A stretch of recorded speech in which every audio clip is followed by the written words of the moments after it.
always liked the idea of having an artist name. And when I was at the age of 20, I was stuck in Avignon with a broken car and no money to repair, so I decided to paint on the streets with a crayon. And I have a book with Dali images, so I make reproduction of Dali paintings on the street with a crayon.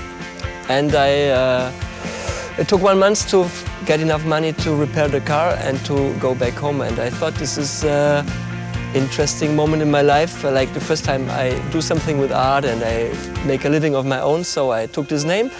And to make it sound more like a cartoon name or like an artist name, I choose a combination English-French, so Jim, because I like Jim, it's short. It has Jim Morrison, for example. I like Jim, the name, so Jim Avignon sounded good. I had many other names, but Jim Avignon was the only name that had a life in itself, so at some point it was there before I was there, so I kept it.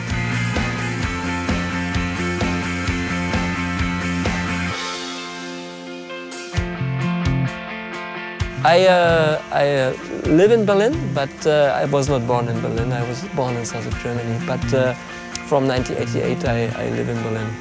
I was in Berlin, not on the day when the wall.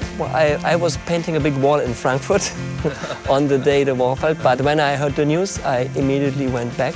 So the second day I was back in Berlin, and yeah, I just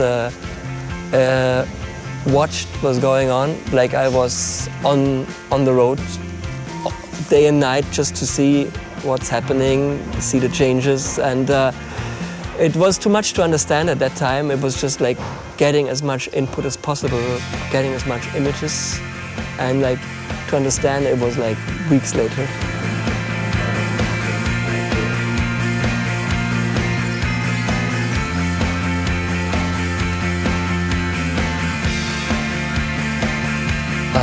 I think you cannot paint on a piece of the Berlin Wall without having in mind the story of the wall, the history, all the aspects. So that's the part of my thoughts when I started.